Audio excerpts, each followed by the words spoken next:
देहरादून से इसी बीच बड़ी खबर आ रही है, जहां पर सीएम हरीश रावत से मिलने पहुंचे बीजेपी नेता सतपाल महाराज से सीएम हरीश रावत ने मिलने से इनकार कर दिया। बड़ी खबर इस वक्त की देहरादून से आपको बता रहे हैं। सीएम हरीश रावत से मुलाकात करने पहुंचे थे सतपाल महाराज, लेकिन उस वक्त सीएम हरीश रावत ने उनसे मिलने से इनकार कर दिया।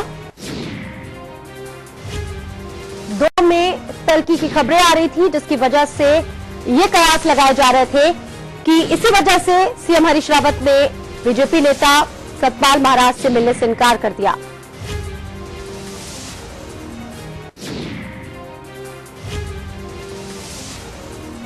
मुख्यमंत्री ने बीजेपी नेता सतपाल महाराज से मिलने से इनकार कर दिया है। दोनों नेताओं में के बीच में तल्खी की खबरें आई थी। कांग्रेस छोड़ बीजेपी में शामिल हुए थे सतपाल महाराज, और कल आपको बता दें कि सतपाल महाराज की पत्नी ने भी सीएम हरीश रावत पर तमाम आरोप लगाए थे कि विधानसभा क्षेत्र में सीएम हरीश रावत अनदेखी करते हैं, और कहीं ना कहीं जो तमाम तल्खी की खबरें आ रही थी उसको लेकर भी वजह यह भी हो सकती है कि सीएम हरीश रावत ने उनसे मिलने से इनकार किया हो। और विक्रम, हमारे संवाददाता हमारे साथ जुड़ गए इस वक्त।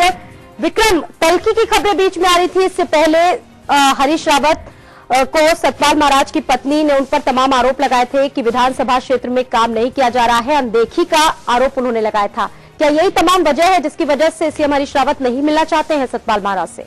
जी हाँ, देखिए, कई तरह के पहलू पे बात की जा सकती है। जिस तरह से सतपाल महाराज आए, उनका कहना था कि वो पूरे प्रदेश का दौरा करके आए हैं और मुख्यमंत्री को वो अवगत कराना चाहते हैं कि किस तरह से जो प्रदेश की सड़कें हैं या प्रदेश में जिस जगह पे विकास होना चाहिए था वहां नहीं हो रहा है, तो उसको अवगत कराने के लिए आए थे। लेकिन मुख्यमंत्री ने मिलने से मना कर दिया है। इसकी एक वजह तो ये भी कह सकते हैं कि क्योंकि विधानसभा सत्र चल रहा है, बजट पेश होना था, एक वजह ये भी हो सकती है। लेकिन दूसरी जो वजह है उससे अगर बात करें उस पहलू पे, तो सीधे तौर पर जिस तरह से अमृता रावत ने सतपाल महाराज की जो पत्नी है उन्होंने आरोप लगाया था कि उनके जो क्षेत्र है वहां पर विकास नहीं हो रहा है, और जो विधायक जो कार्य लेकर के जा रहे हैं वो नहीं हो रहा है। और सतपाल महाराज ने भी सीधे तौर पर ये संकेत दिए, जो बयान दिया कि उनकी जो पत्नी है वो भी बीजेपी में शामिल हो सकती है।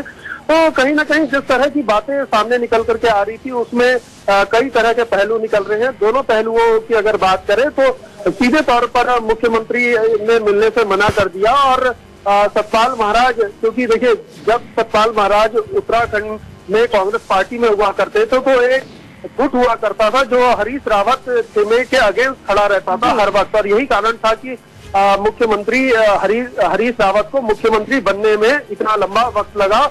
उससे पूर्व एनडी तिवारी जब यहाँ पर कांग्रेस पार्टी चुन करके आई थी 2002 में, उस वक्त एनडी तिवारी यहाँ के मुख्यमंत्री बने थे। उस वक्त भी हरीश रावत का नाम सबसे ऊपर चल रहा था। तो कहीं ना कहीं ये सब जो खटास है, इसको आप कह सकते हैं कि इन खटास की वजह से मुख्यमंत्री ने सीधे तौर पर मिलने से मना कर दिया। जी बिल्कुल विक्रम, यहाँ पर गुटबाजी का दौर है वो पिछले कई समय से देखने को मिल रहा है, लेकिन गुटबाजी से ऊपर क्यों नहीं पा रहे हैं तमाम नेता?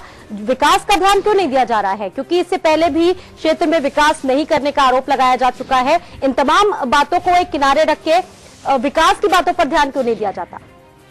जी हाँ, देखिए, बिल्कुल, जिस तरह से छोटा राज्य है उत्तराखंड, छोटा राज्य होने के कारण यहाँ पर बहुत सारी ऐसी चीजें हैं, ऐसी परिस्थिति हैं जिसमें 2-4 विधायक अगर इधर से उधर होते हैं तो सरकार गिर जाती है। और जिस तरह की परिस्थितियां और जिस तरह का रिजल्ट यहाँ पर आया था, उस रिजल्ट के बाद की जो स्थिति थी वो ज्यादा बड़ा आंकड़ा नहीं था कांग्रेस पार्टी के पास। तो कहीं ना कहीं गुट इसी कारण से पनपते हैं। और सीधे तौर पर देखा जाए, जब सतपाल महाराज कांग्रेस पार्टी में हुआ करते थे तो यहाँ पर 2 धड़े नजर आते थे। लेकिन जब से सतपाल महाराज कांग्रेस पार्टी छोड़कर बीजेपी में गए हैं, सीधे तौर पर हर जगह हरीश रावत अव्वल नजर आ रहे हैं, चाहे वो राज्यसभा के टिकट की बात हो या उम्मीदवारों की बात हो उपचुनाव में। तो कहीं ना कहीं आप हरीश रावत जो है अपने आप को एक मजबूत स्थिति में रख करके देख रहे हैं, क्योंकि विजय बहुगुणा जब उनको हटाया गया था, उनकी जगह पे हरीश रावत को लाया गया था, तो इस तरह का लग रहा था कि 2 गुट यहाँ पर हो जाएंगे और फिर से जो है कांग्रेस पार्टी में बड़ी गुटबाजी देखने को मिलेगी। लेकिन धीरे धीरे गुटबाजी की जो लगाम है वो लगाने में शायद मुख्यमंत्री नाकाम साबित हो रहे हैं। जी। बहुत बहुत शुक्रिया विक्रम श्रीवास्तव इस तमाम जानकारी के लिए। तो दोनों नेताओं के बीच तल्खी की खबरें आ रही थी और तमाम कयास ये भी लगाए जा रहे थे कि गुटबाजी की वजह से शायद इन दोनों नेताओं के बीच जो सामंजस्य है वो नहीं बैठ पा रहा है।